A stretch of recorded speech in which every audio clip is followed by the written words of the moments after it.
So next is your basic terms use in the motion in terms of maths की form में हम कैसे लिखते हैं. First is your distance. Distance को हम डोनेट करते हैं एक्स के साथ. This is of a scalar quantity. Displacement को हम एक्स के ऊपर एरो पाते हैं क्योंकि ये वेक्टर क्वांटिटी है. So arrow means it gives the direction. Next हम स्पीड एंड वेलोसिटी. स्पीड को हम कैसे डोनेट करते हैं? स्पीड को हम डोनेट करते हैं डिस्टेंस अपॉन टाइम. बट इसकी डेफिनेशन मैथ्स के अकॉर्डिंग क्या है? Rate change in distance with respect to time. Rate change in distance with respect to time. So distance को चेंज करना है d x upon d t. That is change. D upon d t is your change. So यहाँ पे क्या है? D rate change of क्या distance को हम डोनेट करते हैं एक्स के साथ अपॉन टाइम डी टी. ठीक है. तो this is your term speed. Next term आती है वेलोसिटी. वेलोसिटी क्या होता है? Rate change of displacement with respect to time. Velocity को डोनेट करते हैं वी के ऊपर एरो क्योंकि ये वेक्टर क्वांटिटी है. सो इसको डोनेट करते हैं rate change of displacement. Displacement को कैसे डोनेट है? एक्स के ऊपर एरो लगा के and d x upon d t. ये होता है d x upon d t. ये होता है डी एक्स के ऊपर arrow upon d t. So next term हमारे पास क्या है? Next term is your acceleration. Acceleration को कैसे डोनेट करते हैं? एक्सेलेरेशन होता है rate change of velocity with respect to time. अगर हम वेलोसिटी की वैल्यू पुट करते हैं सो वेलोसिटी की वैल्यू कितनी थी? D x upon d T. तो इसकी वैल्यू कितनी हो जाएगी? वी की जगह हमने लिख दिया d x arrow upon t t. So ये डी इसके साथ मल्टीप्लाई हो जाएगा तो ये बन जाएगा d square x upon d t square. D will multiply with this d t will multiply with d t. So you will obtain the value of acceleration. इस एक्सेलेरेशन की वैल्यू हमारे पास कितनी आ जाएगी? That is equals to d square x upon d t square.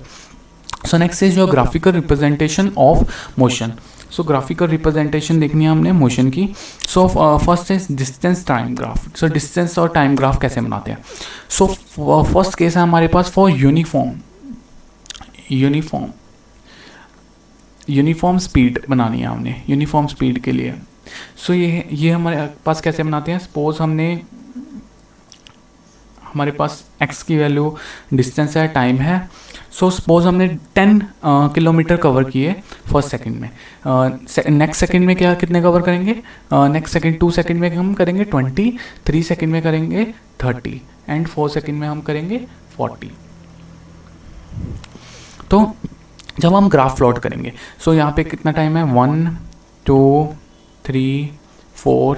यहाँ पे distance कितना है हमारे पास? 10 20 30 40. सो 1 पे हमारे पास कितनी रीडिंग आ गई? 10.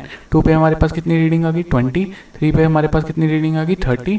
4 पे हमारे पास कितनी रीडिंग आ गई? 40. ऐसे करके हमारे पास ये ग्राफ बन जाएगा. So this is your graph for distance time graph when the slope. इस लाइन को हम बोलते हैं स्लोप. सो स्लोप क्या देती है हमारे पास? यूनिफॉर्म स्पीड देती है. सो नेक्स्ट ग्राफ जैसे हमने बना के रखा हुआ है 1. अगर डिस्टेंस यहाँ पे 10 है, 20 है, 30 है. सो डिस्टेंस हमारे पास ये है, टाइम इधर है हमारे पास. सो टाइम है तो ग्राफ कैसे बन रहा है? ऐसे स्ट्रेट लाइन बन रहा है. यहाँ से हमने स्ट्रेट लाइन निकाल लिया. नेक्स्ट इज अगर ऑब्जेक्ट रेस्ट में है तो क्या आएगा? ऑब्जेक्ट रेस्ट में है तो डिस्टेंस ट्रैवल वो सपोज यहाँ पे x डिस्टेंस ट्रैवल है, टाइम t है.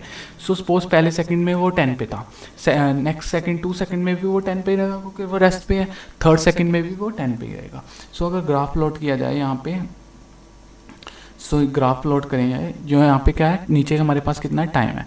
सो 1 सेकंड में, 2 सेकंड में, 3 सेकंड में, 4 सेकंड में, तो हर बार वो क्या कर रहा है? 10 पे ही रह रहा है. सो ऑब्जेक्ट कौन सी पोजीशन पे रहेगा? रेस्ट में. उसमें ग्राफ है इस तरह से आएगा. डिस्टेंस इधर है, नीचे क्या है हमारे पास? टाइम है. सो ऑब्जेक्ट रेस्ट का हमारे पास ग्राफ इस तरह से आएगा. सो नेक्स्ट अगर नॉन यूनिफॉर्म स्पीड है, इट मीन्स हमारे पास अगर x की वैल्यू, t की वैल्यू, x की वैल्यू 10 है फर्स्ट सेकंड में. सो सेकंड में उसकी x की वैल्यू 15 हो सकती है, थर्ड में उसकी 12 हो सकती है, फोर्थ में उसकी 25 हो सकती है. कोई पैटर्न नहीं बन रहा तो इसका ग्राफ किस तरह आ सकता है? ऐसे कोई भी पैटर्न नहीं बनाएंगे इसका. That is the graph of non uniform speed के लिए उसका ग्राफ इस तरह से हो जाएगा. नेक्स्ट आ जाता है velocity time graph. So velocity time graph and speed time graph. So यहाँ पे हमारे पास वेलोसिटी टाइम ग्राफ, अगर हमारे पास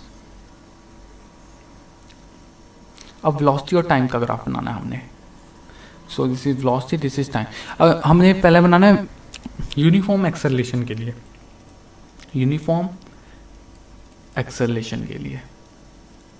यूनिफॉर्म एक्सेलरेशन के लिए ग्राफ बनाएंगे तो हमारे पास सपोज फर्स्ट सेकंड में वो वेलोसिटी कवर कर रहा है 10, सेकंड में 20, थर्ड सेकंड में 30। सो हमारे पास ग्राफ बन जाएगा इस तरह से स्ट्रेट लाइन, और ये जो हमारे पास स्लोप होगी वो क्या देगी हमारे पास यूनिफॉर्म एक्सेलरेशन। सो हमारे पास जो इसमें अगर देखा जाए, अगर हमारे पास यूनिफॉर्म वेलोसिटी का ग्राफ बनाना होता, सो वेलोसिटी सेम रहे, rate change of velocity same रहे, that is velocity and time का ग्राफ बनाना होता।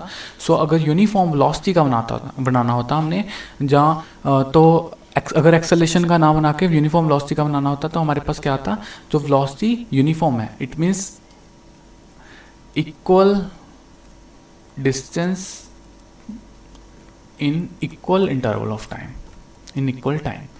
सो हमारे पास जो इसका ग्राफ क्या बनता, हमारे पास इस तरह से बनता। अगर रिटार्डेशन वाला बनाना होता, रिटार्डेशन मीन्स जो हमारे पास वेलोसिटी डिक्रीज हो रही है टाइम से, सपोज वेलोसिटी पहले थी 50 फर्स्ट, सेकंड में हमारे पास कितना रहेगी 30, थर्ड में कितना रहेगी हमारे पास वो 20। So this it means velocity is decreasing, so उसका रिटार्डेशन का ग्राफ इस तरह से बनता है। सो नेक्स्ट इज जो area under velocity time graph. जो वेलोसिटी टाइम ग्राफ के अंदर जो हमारे पास एरिया होता है वो हमें क्या देता है, सो वेलोसिटी टाइम ग्राफ के अंदर हमारे पास जो एरिया होता है that will give your, suppose यहाँ पे एरिया हमारे पास है